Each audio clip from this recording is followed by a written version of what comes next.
YouTube. Hello, everyone. Welcome back to a new episode of Rocket Lab Weekly. This week, we have the original crew here, the skeleton crew. Yes, here, Matt Money and Vince is bullish.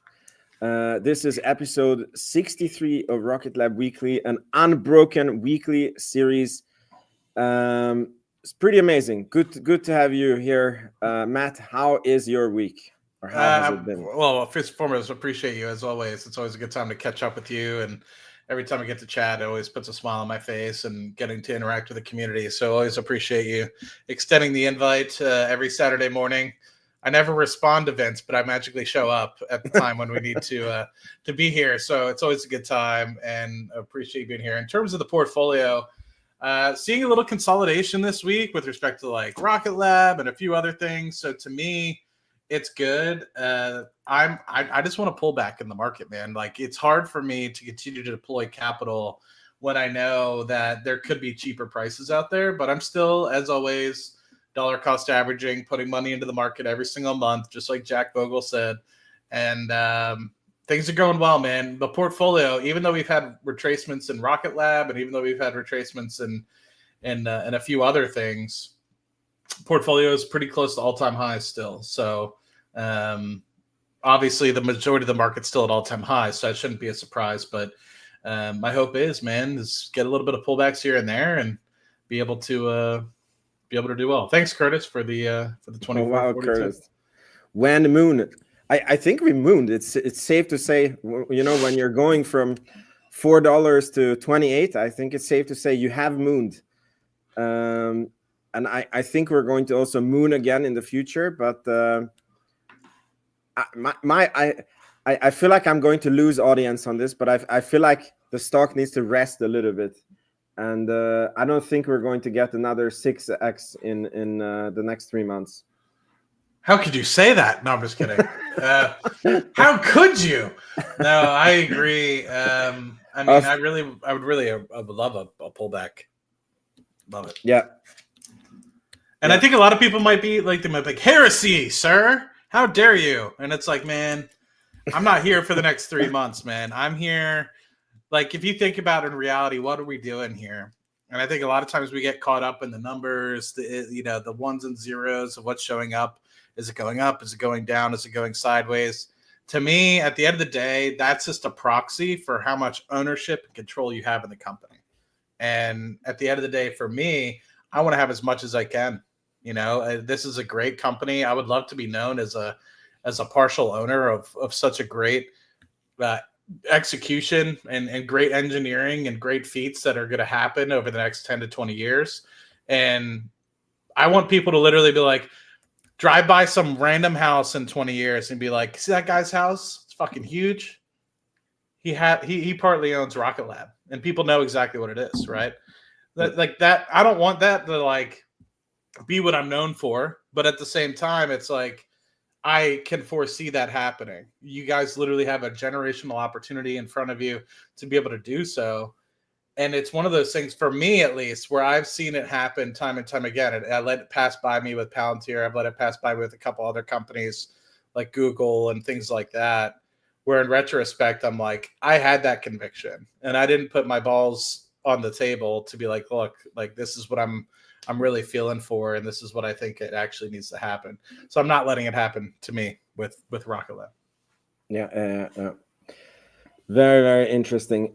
By the way, I have like a mini announcement. So I have to give a huge thanks to Call Me Curtis. He I think was like putting the bug into a very big YouTuber's ear to do an interview with me on Rocket Lab. And this week, this person wrote to me. So it looks like I will be on a quite big YouTube channel that is space related. I don't want to say who it is. You guys are going to see it, of course. And I think it was partially set up by Kurt. So thank you so much, Kurt. It's exciting. You're the man, dude. Well earned. You've been doing a lot pushing the space, and so congratulations. Looking forward to it. Yeah, thank you. I'm going to be what is it called? Starstruck and shy. It's always because it's not like a financial channel, and then it's like you don't really know what to expect when you speak with them. So whatever, we go on to Rocket Lab news. So let's start off on a with the easy stuff first, and then we take the heavy news after. So Starship 24, fantastic Twitter account, posted pictures of the Neutron launch mount standing on its legs. I mean, we kind of saw pictures of it as it was being made. But yeah, Neutron development is full blast going. I don't know if there's more to comment on this. Matt, if you want to say anything about Neutron development. Well, I was actually pretty upset with myself because I don't think I was actually following this guy, and he's got some good quality content. And so the other day, what was it, 2 or 3 days ago, when we were getting ready for the haste thing, he was writing some haste haste notes and things of the like. And then I saw this picture the other day, and I was like, how am I not following this guy? So he's got another follower for life, and looking forward to continuing to see his photographs continue to come through. I appreciate the folks being able to be on the ground and send us some updates. I think it's Christopher Bell's burner account. He lives Probably. No, we don't know. Okay, and so the next news is apparently this morning there was a haste launch. I don't know if you knew it. It's of course not confirmed by Rocket Lab or NASA yet. But we know that they had a launch license that was between December 14 to 20, and this one was December 14, 3:21 a.m. in the morning. It looks like when this was posted or when the picture was taken, and this is launch number 4 this quarter, which makes me super impressed because keep in mind, people, we did not have this was supposed to be like the best quarter ever yet. And we skipped all of October, 0 launches. First launch came in November, and I was really afraid of this quarter. And we are already at the same level as the highest other quarters that we have had. Yep. And there is 2 more launches scheduled. There is a Kinesis launch, and it looks like there is a Black Sky launch still this quarter.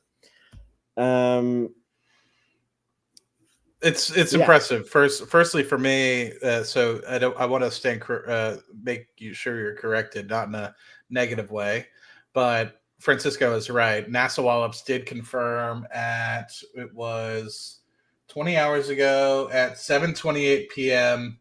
my time, so about 30 minutes after liftoff, because that's 8:28 p.m. Eastern time.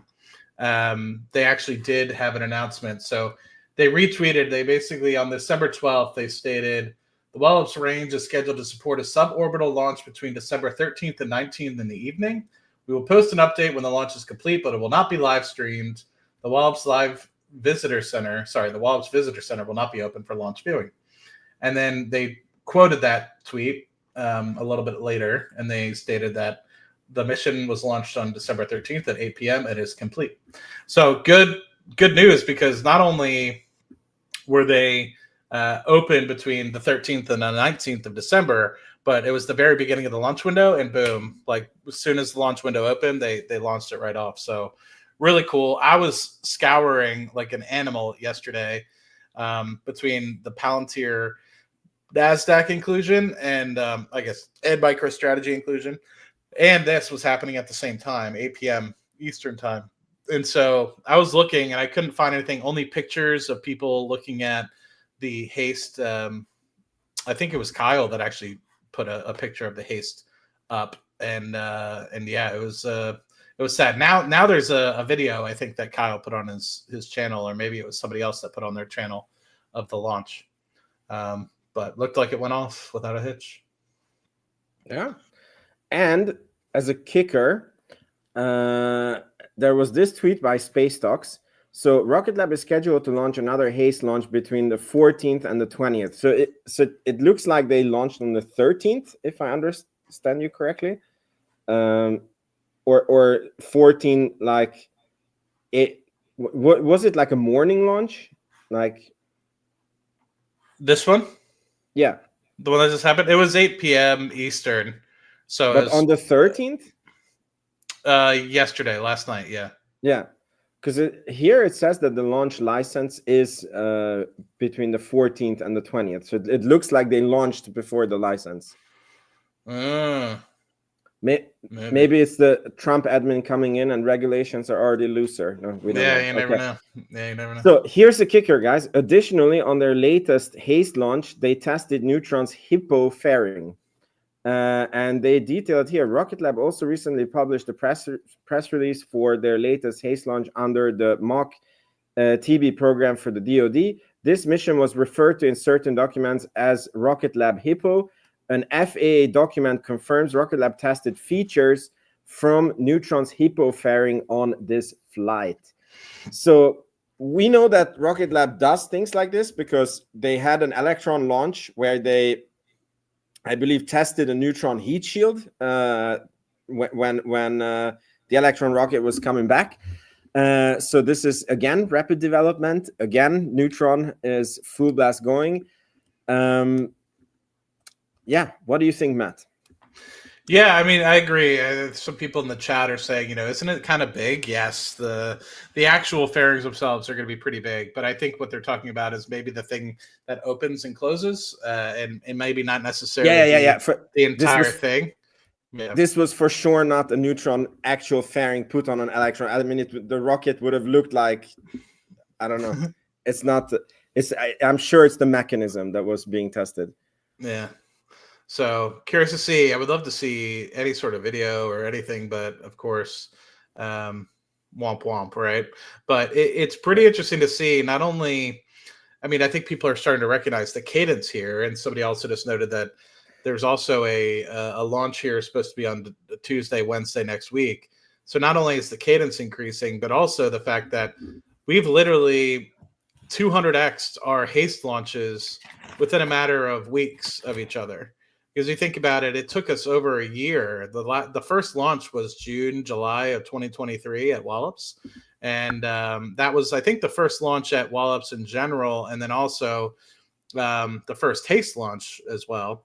And we've had 2 HASTE launches alone in the last month. So to me, that is starting to be an increasingly undervalued segment of not only Rocket Lab, but I think the entire space industry, where that can be a massive revenue generator if you're able to get off, let's just say 20, 30 of these a year at about $7 to $8 million a pop.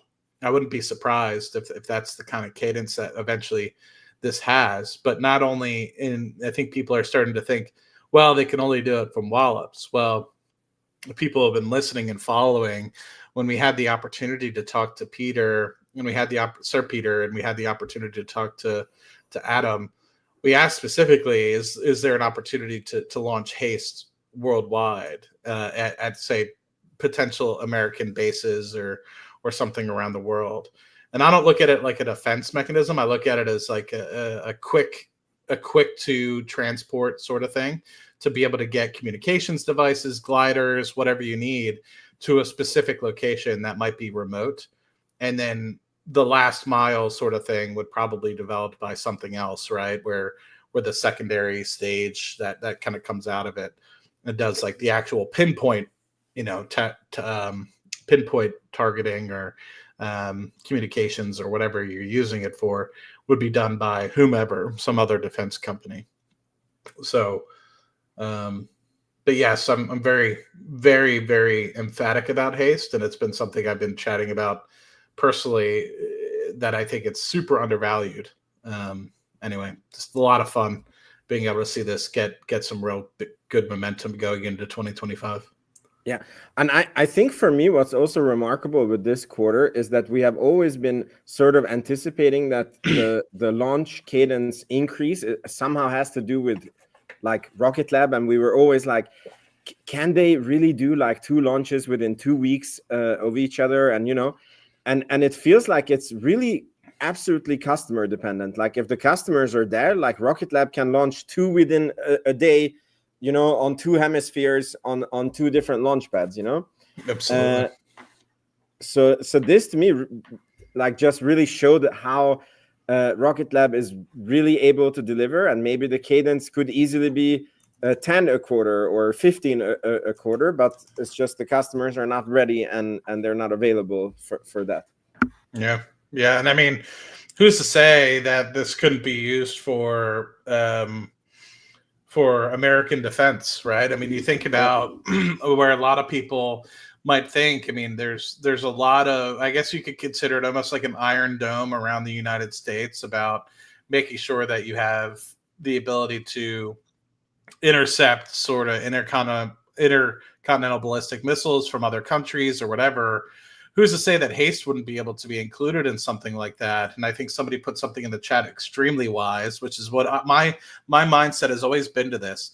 You have the opportunity to now, within an hour, 2 hours, with launch inclusive, the ability to now get communications devices or UAVs or drones to anywhere in the world that you need, right? Whether you're in South America and you need, like, there's some sort of Navy SEAL mission going on, or top secret sort of thing going on in the Middle East, and you need to deploy communications devices, or you need eyes in the sky. Now you have the ability to, from potentially many places around the world, get that last mile sort of communications that may otherwise have taken half a day to get some sort of plane or something out there. You never know, right? And that's kind of my vision, is like, there's so many different use cases, whether it's home defense, whether it's being able to get communications devices or UAVs in any sort of remote locations around the world, could have literally life or death consequences for American troops, or could have life or death consequences for home defense. So yeah. All right, so the next one I have for us, I mean, it's just basically a launch announcement that the next rocket launch seems like it's on the 18th of December, with Synspective, that Rocket Lab has been the sole launch provider for. Cool. Now, there is a video clip that, just for fun, I want to show you guys. I got it from Francisco Ramirez, actually, probably 2 hours ago, but it's just too good not to show. It's about the early history of Rocket Lab, and I haven't seen this. Cool. Yeah, it's basically, you will see in the video. I saw it. I didn't watch it though. Okay, cool. Yeah, so let me know if I have sound. There's normally an issue with that. So, God damn it. 3, 2, 1, go. Damn it, Vince! You're better than this. This is No damn sound? JV. No sound. Damn you. I'm just kidding. I'm just messing with you, brother. I don't get what the F is wrong with StreamYard on this. It's like I have to stop sharing and just reshare this one, and then it works. And then when we try to play it again, it doesn't work. So here we go. Giving you a hard time. Let's see. Incubator is the birthplace of companies like Rocket Lab, Avatana, and Mint Innovation. Now it's home to 20 new deep tech ventures. Let's go meet them. So what we're doing is we're developing what's called a methane inhibiting bolus. So bolus, think of it like a cow-sized capsule. Vinod Khosla from Khosla Ventures, his first 3 investments in New Zealand all happened inside this building.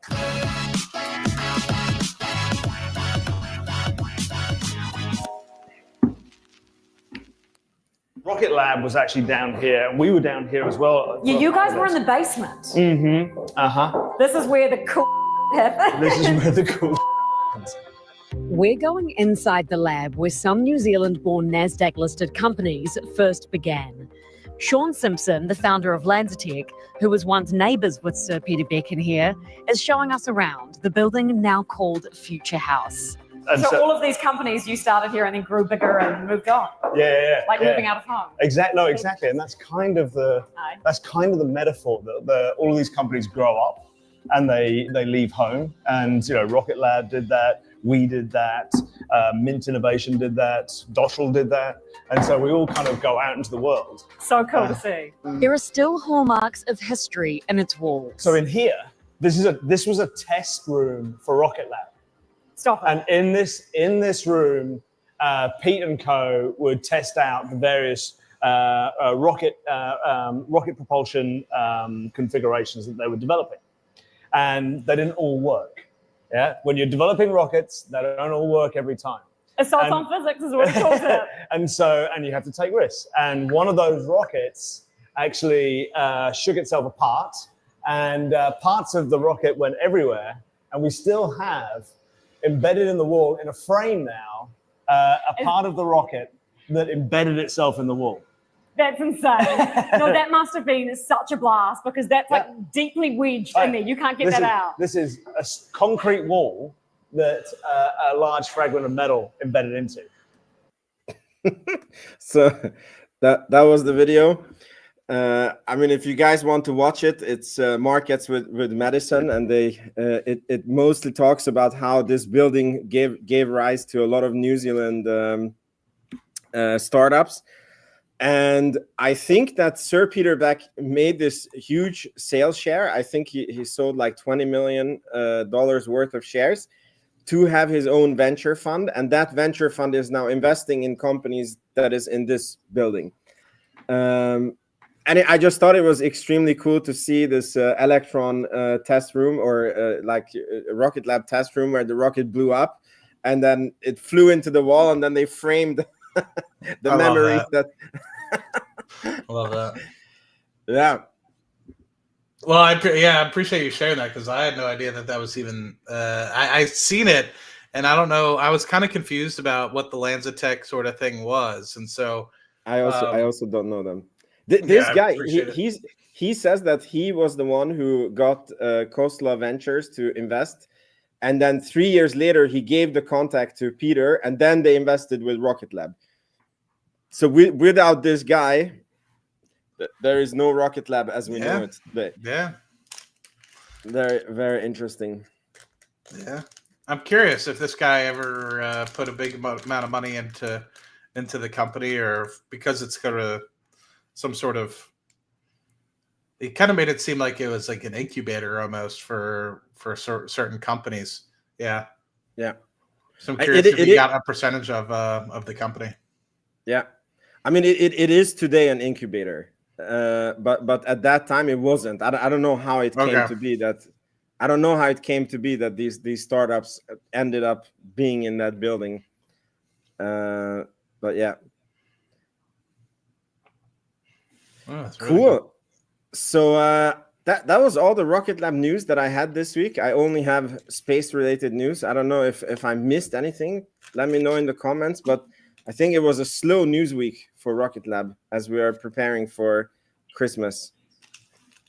I do want to see if Kyle posted the video. Jellyfish, that's from the other day.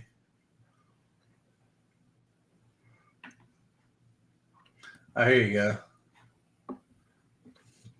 Yeah, let's take a quick look at the HASTE launch from yesterday. Yeah. You share it? Yes, I will share. Let me know if you can. I think you have to share my screen. Here we go. Yeah. Ignition. Oh, there it goes. Ignition. Whoa, that's great. Woo! Oh my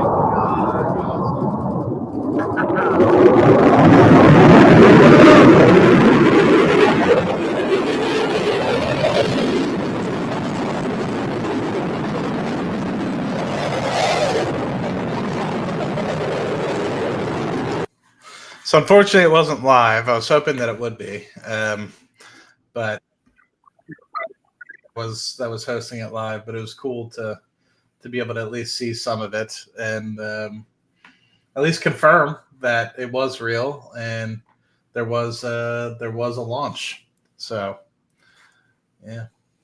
It's so amazing that it's like this national security military launch that is like not supposed to be covered live, and then here we are a few hours later on Rocket Lab Weekly rewatching it. Yeah. I think I don't know. I think it's the proprietary piece of it. Like I don't know if they don't want to show people the angles that they're trying to launch the rocket at or what have you. I think it's also like what they're testing, no? Because if they would be showing the fairing and the opening, then like certain military people maybe get like they know, oh, this must be this. Yeah. Interesting.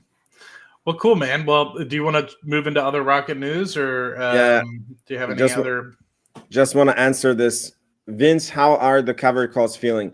Like shit, to be honest. I was just telling Matt before the show that my portfolio would be, if I hadn't sold covered calls, it would be $2 million, and instead of $2 million, it's $400,000, and it hurts. I mean, I understand that this was a freak event. Like normally stocks don't go 6x because it wasn't just Rocket Lab, right? Like it was Rocket Lab was like a super big mover, but the whole market was going up. And I did manage to roll my cover calls. So now my strike price is up at $15. And I do believe that I will catch up to the stock. But yeah, and I was also telling Matt that I, as you're writing it here, the hardest thing that you did was not selling cover calls on Rocket Lab the past 2 years. Everybody has a journey, and I feel like on my journey, I had to learn what is the downside of selling cover calls the very hard way. And now I know, and I will definitely not make this mistake again. Yeah, so it is what it is. And again, people, he's writing, damn, that's rough. My portfolio is still up 80% this year. I don't think I can complain about that. It's a very first world problem, of like, so all in all, I still feel blessed with how the year has gone, but it could have gone much, much better. Yeah. That's the thing, man. I mean, you never know. You never know when things are going to pop off, and it gets you to think, like, what are you actually doing when you write some of these contracts? And I urge people, what do you really want to do? And when you write that contract, would you really be willing to let it go? And I think exactly a lot of times people lie to themselves. It's like, it's not going to get there.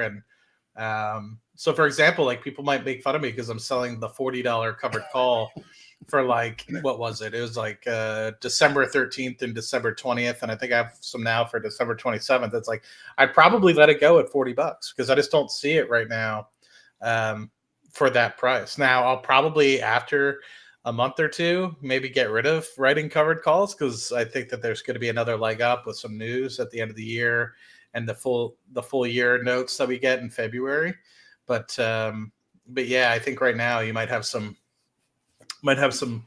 hopefully sideways trending, or I would love for a pullback, but you never know. Maybe if you have some bad news, like if you have like, the Mars sample return or something isn't going to Rocket Lab or something like that. Fingers crossed that it does. But if that's the case, then maybe there'll be a pullback. Yeah, I mean, my guess is, because I was actually thinking about it, it's like very hard to like get the stock down. Like it also, like I was also thinking about Tesla. That it's just so much good news that there's like no reason to sell the stock, right? And I think that on Rocket Lab, I think what's more likely to happen is that we will go sideways a little bit until the stock catches up. Like I don't necessarily think we will go back down to like the 10s and 12s. I think it's more like we will go up to 28 and then down to 20 and then back to 28 again and then down to 20, something like this. But clearly, I'm very good at picking companies on the long term. I suck at short-term price predictions. So you guys need to keep that in mind.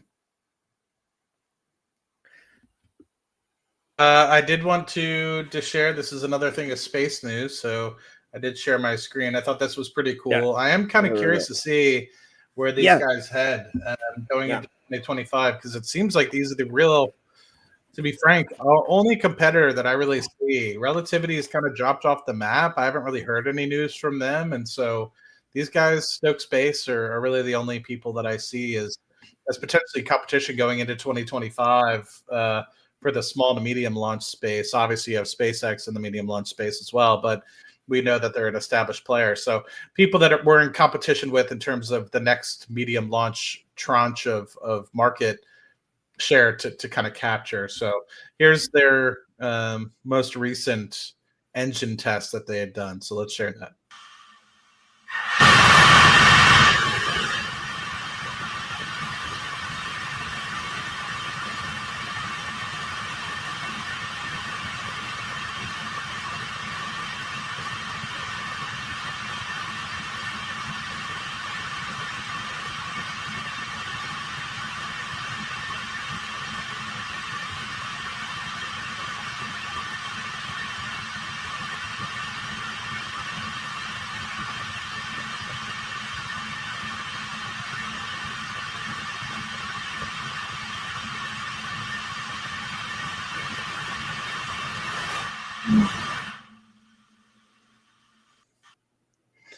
So it definitely looks like it's moving some air. I don't necessarily know too much about its lifting capabilities or what Stoke is really planning. They even noted that they don't even have the name for the rocket yet, for the engine, right? Like how we have kind of an Archimedes engine. We know it's called Archimedes. So I'm very curious to see what's going to happen. And yeah. And when you say competitors in 2025, it's just for the audience. Like, it doesn't mean that they're going to like their cadence is going to be like any other rocket company, like 1 and then maybe 3 and then the year after maybe 5. It's like hard to scale up rockets, especially when you're a cash-strapped startup. So I don't think that they meaningfully will be a competitor until many years into the future. Yeah, I don't know even when they have a planned launch, but I am seeing a lot of rocket news come out for them, like the engine, rocket engine news come out for them. But yeah, I still have yet to see really when they're thought of actually doing a what's the word I'm looking for? Initial or maiden? No, not maiden. Inaugural, no? Or yeah, inaugural is probably the best word. Inaugural test flight. So it's kind of like, for me, it's a watch this space. Like you stated, I think you stated eloquently. I'm not thinking that they're going to try to eat Rocket Lab's lunch in 2025, but as we get into 2025, 26, 27, they're all going to be probably trying to compete against each other in the next few years. Yeah. All right. So the next,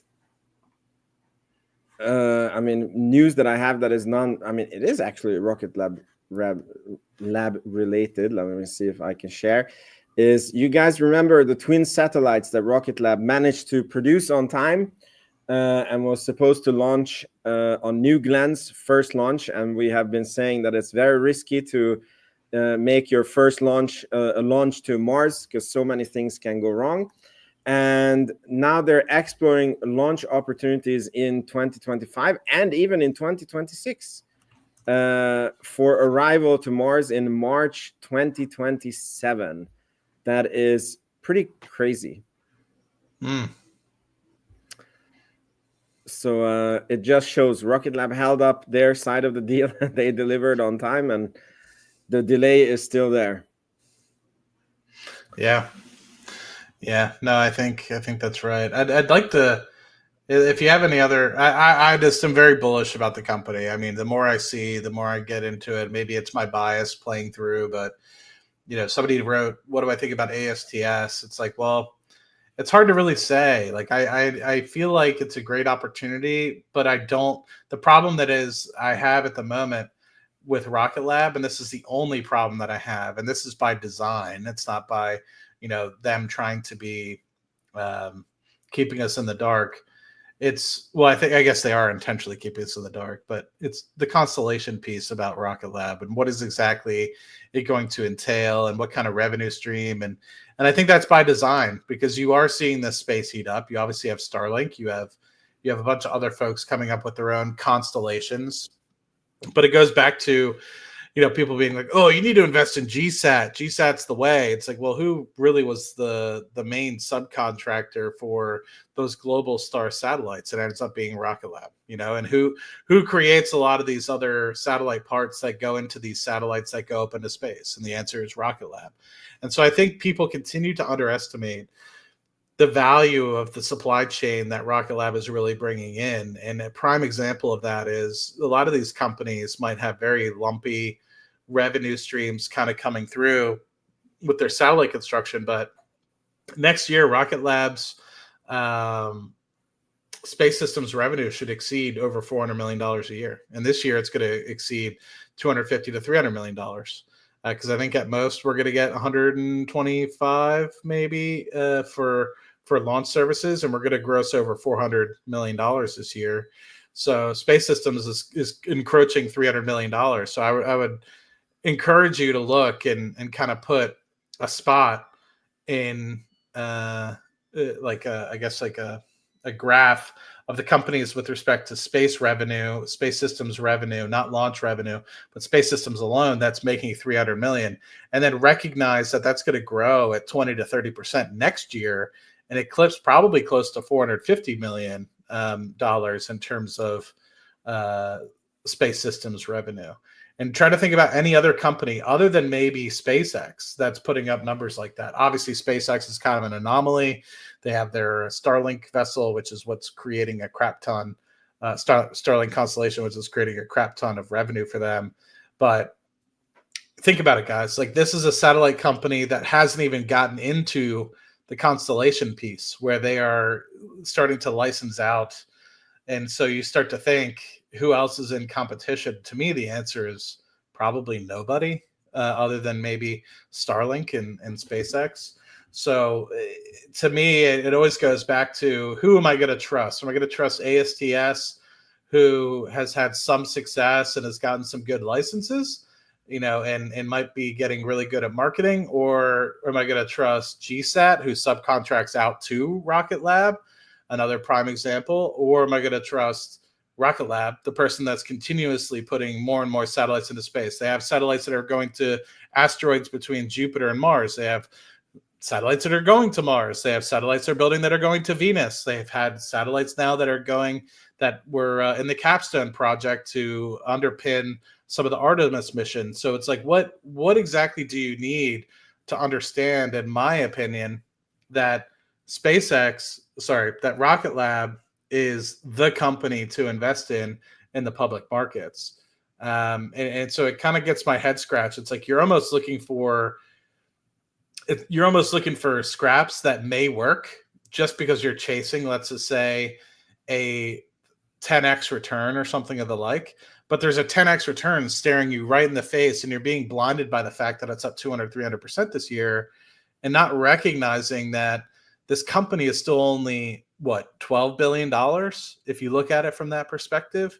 And the runway that it has is up to 100 to 200, potentially $1 billion with what we know today, right? This is still in its infancy. So to think about, Jeff Bezos put it this way, Elon's been saying this is such a large total addressable market that's going to continue in the future. Who's to say that $1 trillion space company is out of the realm? And so I was listening to a phenomenal thing by Peter Thiel earlier, where Piers Morgan was giving him shit basically about, why'd you sell Facebook stock or Meta stock back? It was Facebook back then, but Meta now, when it was only $100 billion. And he was like, well, I thought the path from, 1 billion to 10 billion was easy. The path from 10 billion to 100 billion was kind of the kind of maximum that you'd be able to get, without the understanding of how large these companies could scale into the future. And I urge you all to listen to this today. We are seeing how much of its infancy the space industry is in with respect to SpaceX, and it's already valued at $350 billion. So to me, I'm sitting here saying, we're at 12 billion.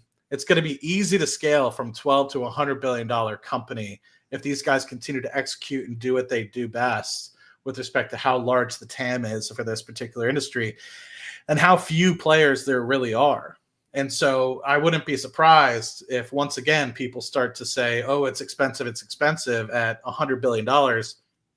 And I wouldn't put it past people. And I wouldn't put it past, Rocket Lab to eventually get to the $1 trillion mark if they're able to find out the opportunities that are going forward. We literally have line of sight to just the things that they are working on today. And I'm sure Peter, who has way wiser minds than we do, sorry, I hope that's not an insult to anybody, but Peter knows what the hell he's doing with respect to space specifically. He has line of sight to $1 trillion business. I have very few quarrels about that. So I don't know. I'm very bullish about the company. I think it would be, people that are picking up other companies to hope that they succeed versus investing in a company that they know will succeed. It's kind of apples and oranges. And so when people say, what about ASTS? What about GSAT? It's like, I hope it works out for you. I'm not against you in any means. I hope everybody does well in these markets. But why would I invest in something that I have questions about whether it'll work versus we have a company that maybe it won't work on the first try, but damn best believe it that it'll work on the second or third or fourth. And these guys know how to do it. Dude, you offended people by saying Peter Beck was smarter than them. There you go. So, by the way, I wholeheartedly agree with what you're saying, but I also want to point out that this does not mean that ASTS is a bad investment. It very well might work out. I just like it's funny because I read the tweets by Tim, what's his name? Tim X94, I think is his Twitter handle. He does very good analysis on Rocket Lab and Palantir, and then on ASTS, and he has very convincing, points that he's writing. But I just feel that, this little thing of being able to launch your own rockets is so underappreciated and is such a huge moat that I agree with Sir Peter Beck that all the big future space companies are going to, have their launch and will be able to manufacture and have infrastructure in space. And ASTS does not have this moat, and that turns me off. That I know that Rocket Lab, if they wanted to, could come in and very much disrupt them. I don't know if that is going to happen, but I feel like Rocket Lab is a much surer bet. Exactly. As you were saying. To really get to where you need to be, right? And I think Peter said this, they have the keys to space. So whoever's constellation goes up, Rocket Lab, SpaceX will have a competitive advantage because they're doing it at cost versus cost plus 50%. So ASTS is always going to be under the drag of having to charge their customers way more. And so at the end of the day, if they want to go with a Rocket Lab provider, they could always undercut. Rocket Lab could always undercut ASTS if they were building the same exact product, because at the end of the day, they're going to be able to do it for a $25 million launch, or hell, if this thing ends up being reusable, $15 million a launch for Neutron, for the cost. So, because I think, and even think maybe even lower than that, considering they're hoping to use the rockets up to, well, at least the Archimedes engine, they're hoping to use up to 10 times. I don't know how much they're trying to use the hull, so that's a different question. But I know the Archimedes engine is designed at the moment for up to 10-time use. So you start to think, they build it once, they use it 10, if they're actually able to do that. It just goes to show you the scalability of something like that and how quick of a turnaround something like that could be. And my mind immediately jumps to how SpaceX has used some Falcon 9 boosters, I think 19 times is the last time I heard, is they used one booster 19 times. So I'm curious to see what amount of times we'll be able to use that, and when, right? Is that 2027? Are they gonna my question is, if I were them and I were to obviously the first one's going to get lost, right? Even if we tried to land it softly on the ocean floor, it'll unfortunately be ocean wave or ocean surface. It'll still get lost in the ocean. They'll either potentially try to grab it out, or it'll just be lost in the graveyard that is off of Wallops. But my thought process is like, Or are they going to try to fund one in 26, 27 with trying to land it on its own? Or how is that going to work? And if they do land it on its own, when's the first time they're going to be able to relaunch it? It's exciting to think about how we're going to be going through that journey that SpaceX went through in 2017, 2016, where originally you think the Falcon 9 rocket's been around since 2010. It's 15 years into its journey, and they're launching over 100 times per year now. But it really hasn't been too long since they have been able to land it, right? It took a while for them to get to a place where they could redesign the rocket to sustain reusability. This is being designed to be reusable day one. And if it's successful, I think it would be the first rocket day one, like not retrofitted to be reusable, but day one reusable. So that'll be a big stepping stone in the right direction to show how much execution ability this company truly has.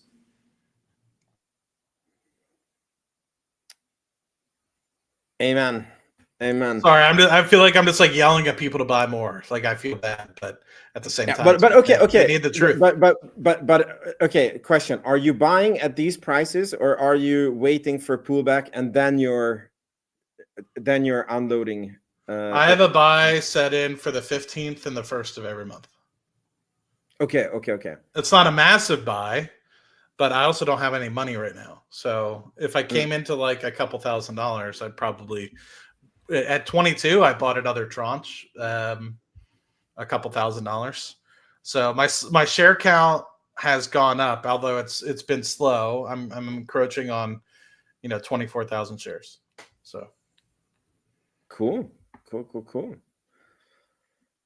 All right. I think I want to add some calls because of my to offset my cover calls, but I want to do it on a dip. I like on a below 20, let's say.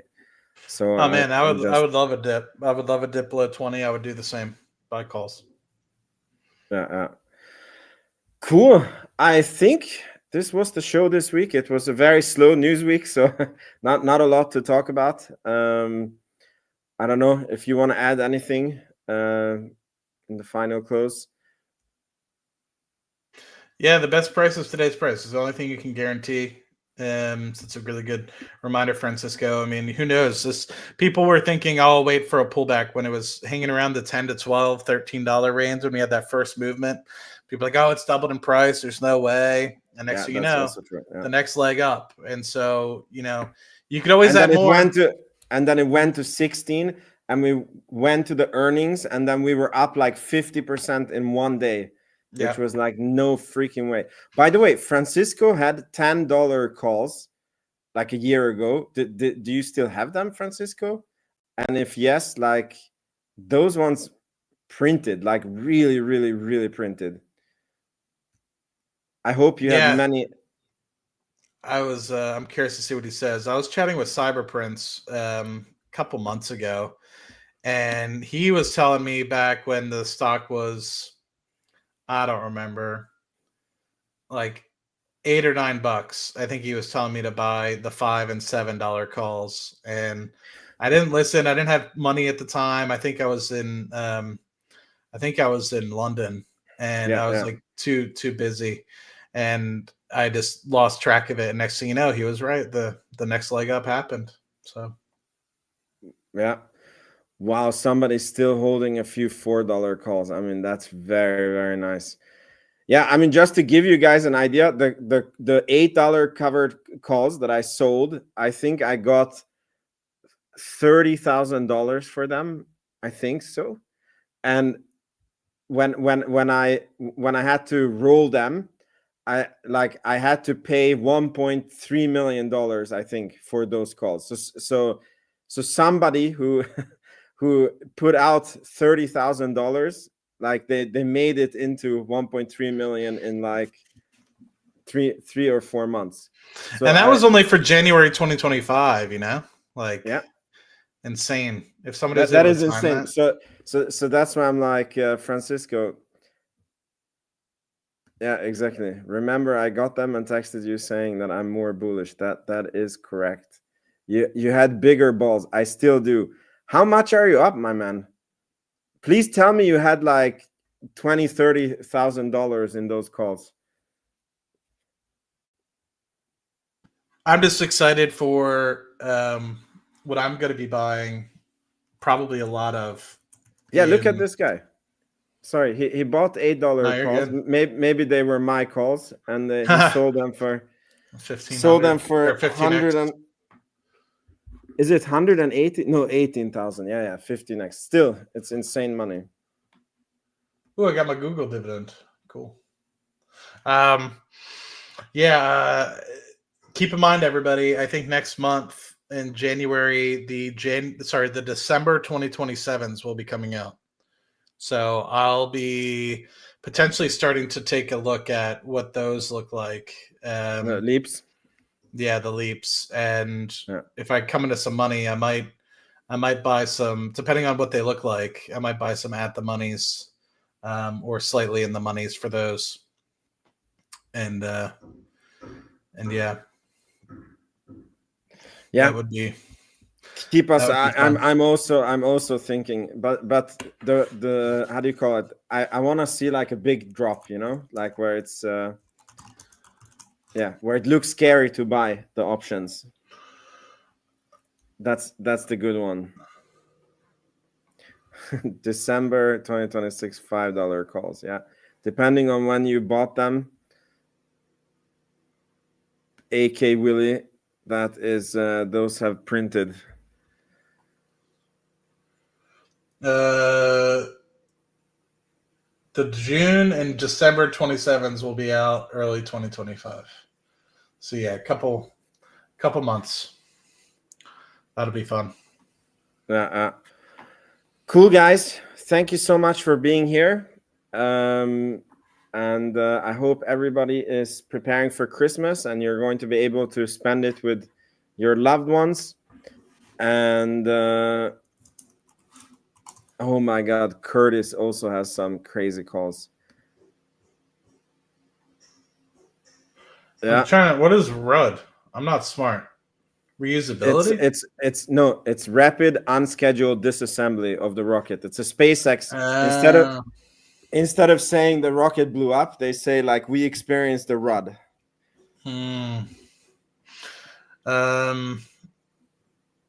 What do you think the recovery process looks like? So we have a catastrophe. The recovery process for me is buy as much stock as I can, because hopefully the stock goes to fucking zero, and I can buy as much as I can. I'm telling you, like I'm using this as a proxy. Like the stock is just a proxy for me to own as much of the company as I can.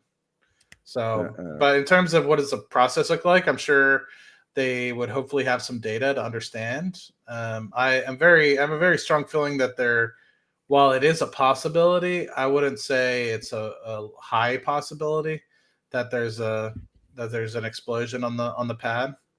But I could see that there's a possibility of them destroying the pad.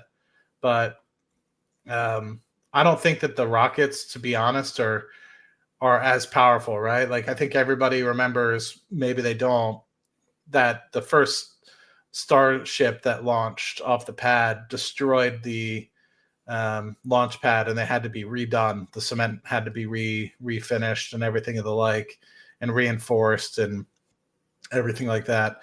I don't think that these rockets are big enough, right? We're not launching a Saturn V. We're launching something that's comparable to a Falcon 9. So I feel like, to be honest, I don't think that there's going to be much of an issue with the launch pad itself. I think from what I've seen, it looks sufficient to be able to launch something of that size. But the blowing up part, that's beyond me, man. I mean, I don't know. But I'll definitely be buying if there's some sort of catastrophic event. It's not going to change my opinion about the company. Rockets blow up, Now, if it's the fourth or fifth time and it blows up, 4 times in a row, then I might start scratching my head. But these guys had a successful first Electron launch, and they've been launching rockets since 2006. So they know what they're doing.